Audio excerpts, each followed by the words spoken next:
So I alluded to earlier the Third Circuit's treatment of nominative fair use as an affirmative defense and not as a substitute for the likelihood of confusion multi-factor test. And it reached this conclusion in a case called Century 21, in which the court said that what you should do with nominative fair use is consider it after you apply a modified multi-factor test. And so we have this issue as to whether or not the multi-factor test, as we've been talking about it in this course, adequately applies to a nominative use situation.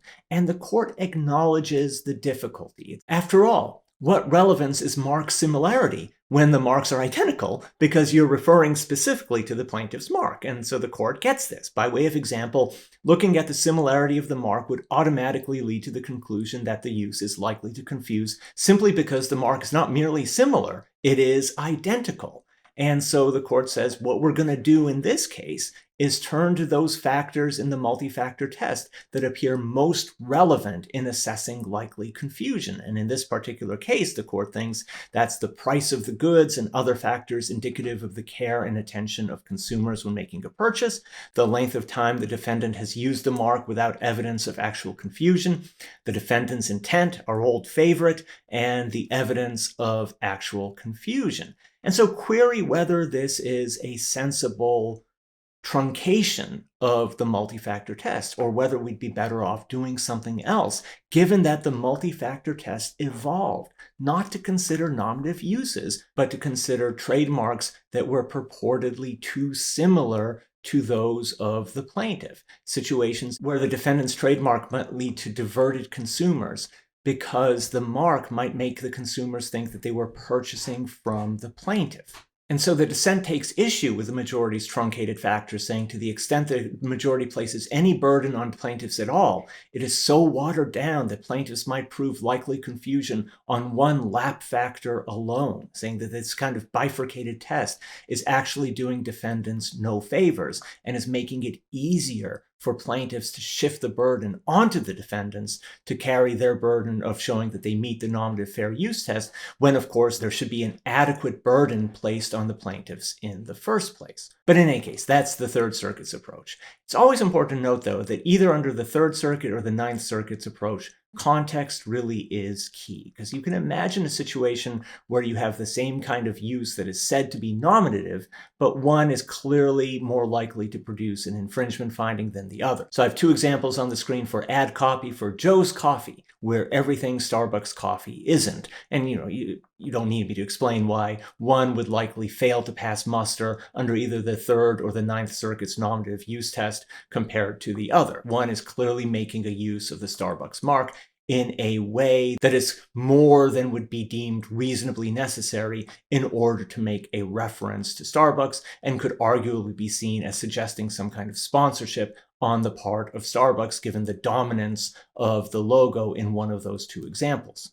Of course, we don't have to go the route of having a substitute for the multi-factor test. It is possible for courts to just sort of consider nominative fair use in the context of the normal multi-factor test and make adjustments as necessary. So just sort of say, okay, here we have mark similarity, but mark similarity is not relevant because we're dealing with a nominative use situation, and kind of move along from there. But again, we have this problem that I alluded to before. The multi-factor test was developed for a certain fact pattern that does not cover nominative use situations. It covers situations where the defendant is using a mark to identify and distinguish its own goods and services, and that mark is deemed to be, or is alleged to be, overly similar to that of the trademark holders. And so query whether there's any situation in which the multi-factor test is the right way to handle this. And maybe there's other things we can do, and there are other things, other approaches courts take. Sometimes they just sort of hand wave and say, look, under the circumstances, confusion is unlikely because we're dealing with a nominative use situation, without sort of styling it as specifically a substitute for the multi-factor test or as being some kind of defense. They just say, look, confusion is unlikely here, full stop, because of these facts. No matter how we do it, protection for nominative uses has a clear fit within trademark law, as we've talked about it to this point. It allows the accurate description of one's products. It enables comparative advertising, allowing people to enter into the marketplace by taking advantage of known consumer associations with particular brands. Because as we've been talking about throughout this course, trademarks are information-rich terms. Trademark doctrine that allows for nominative uses allows third parties to take advantage of that information and make use of information-rich terms in a way that does not invite consumer confusion, because of course we take into account the possibility that something may be done to suggest sponsorship or endorsement on the part of the trademark holder. And of course, if there's indicia of that going on, then we don't have protection for the defendant. But otherwise, it sort of fits in the idea of consumer protection to allow third parties to refer to trademarks because they are such information-rich terms. That when you say your car is as good as a Toyota, that means something if consumers have a sense of what Toyota cars are like. It means something very different than having to say, my car is very good. Hire a very good building company for your construction needs, or do not. I am not a beggar.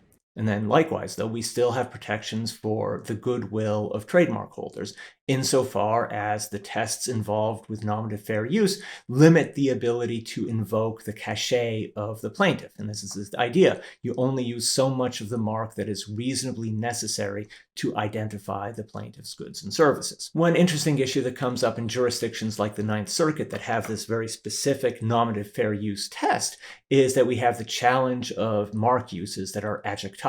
So suppose I sell the Rolls-Royce of gum.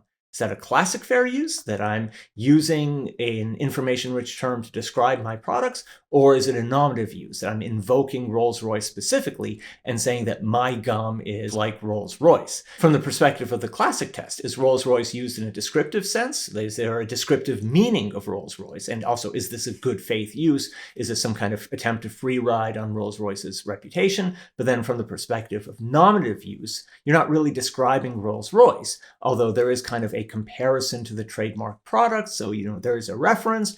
And does this suggest some sort of endorsement? What if Rolls-Royce is in the business of licensing its name? And so there's an interesting case from the Ninth Circuit called Brother Records versus Jardine, where a former member of the Beach Boys performed as Beach Boys Family and Friends.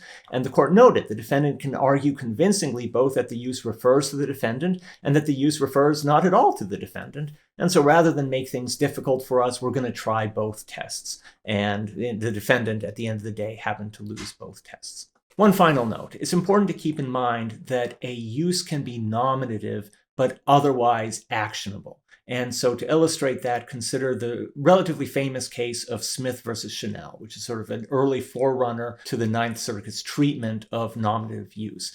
And so in that case, a perfume maker was selling a perfume that was said or claimed to smell very much like Chanel No. 5. And there's this ad copy I have on the screen. We dare you to try to detect any difference between Chanel No. 5, $25, and Taron's Second Chance, $7. And interestingly, the lower court initially ruled in favor of Chanel on trademark grounds. And the Ninth Circuit sort of issued this very ringing defense of the idea of using a trademark to describe the trademark holder, and that it's appropriate, that it's salutary for a competitor in the marketplace for perfume to be able to tell consumers that its product smells like that of the trademark holders. And so there was a win for the defendant at the Ninth Circuit. However, on remand, the district court actually ruled in favor of Chanel No. 5, saying that the smell of the defendant's perfume was not, in fact, like Chanel No. 5,